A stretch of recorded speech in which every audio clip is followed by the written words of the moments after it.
नमस्कार। श्री माँ श्री माँ एक ऐसी महान आत्मा थी जो विदेशी शरीर में उनकी भारतीय आत्मा निवास करती थी। 21 फरवरी 1878 को फ्रांस की राजधानी पेरिस में जन्मी श्री माँ का पूर्व नाम मीरा अल्फांसा था। उनके पिता श्री मोरिस एक बैंकर और माता श्रीमती मतिल्डा अल्फांसा थी। उनके मिस्र के राजघराने से रक्त संबंध थे। अभिभावकों ने उनका नाम परम कृष्ण भक्त मीराबाई के नाम से क्यों रखा, यह कहना बहुत कठिन है, पर इससे उनके भावी जीवन का मार्ग अवश्य प्रशस्त हो गया। वे 4 वर्ष की अवस्था में ही कुर्सी पर बैठकर ध्यान करने लगी थी। उन्हें लगता था कि ज्योति शिरोमंडल में प्रवेश कर असीम शांति प्रदान करती है। सामान्य बच्चों की तरह खेलकूद में मीरा की कोई विशेष रुचि नहीं थी। 12-13 वर्ष की अवस्था में वह कई घंटे ध्यान में डूबने लगी।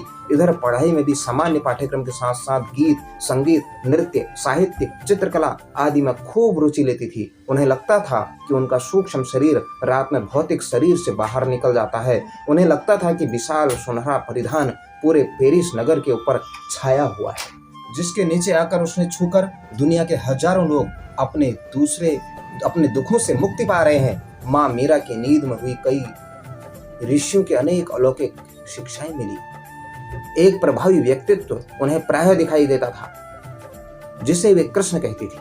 उन्हें लगता था कि इस धरा पर हैं अभी, और उनके साथ रहकर उन्हें कई प्रकार के कार्य करने हैं। विद्या के गुरु और तेओ दंपति से उनकी विधिवत शिक्षा ले ली उनसे, और उन्हें कई बार उनसे प्रकट होने वाले सूक्ष्म जगत की घटनाओं के बारे में जानने की उनके द्वारा उनमें क्षमता आ गई। और 1904 में एक योगी ने उन्हें गीता का फ्रेंच भाषा में अनुवाद दिया था, और उसका उन्होंने बहुत विधिवत रूप से अध्ययन किया।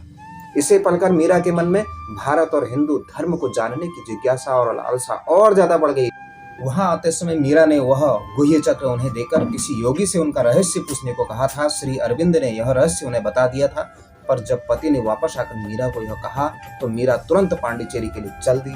21 मार्च 1914 को उन दोनों की भेंट हुई थी। श्री अरविंद ने उनके स्वागत करने के लिए आश्रम के द्वार पर ही खड़े हुए थे।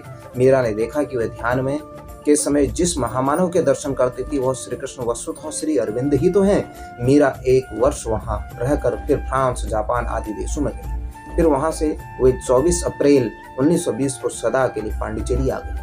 नवंबर 1926 में महर्षि अरविंद ने अपने आश्रम का पूरा कार्यभार उन्हें सौंप दिया। उनके नेतृत्व में हजारों लोग आश्रम से जुड़े, और ओरोविल में श्री अरविंद अंतर्राष्ट्रीय शिक्षा केंद्र जैसी कई गतिविधियां प्रारंभ हुई, जो आज भी वहां चल रही है। श्री माँ का शरीर भले ही विदेशी था, पर उनकी भारतीय आत्मा थी। वे भारत को अपना असली देश और श्री अरविंद की महान शिक्षाओं को मूर्त रूप देना ही उनके जीवन का एक लक्ष्य था।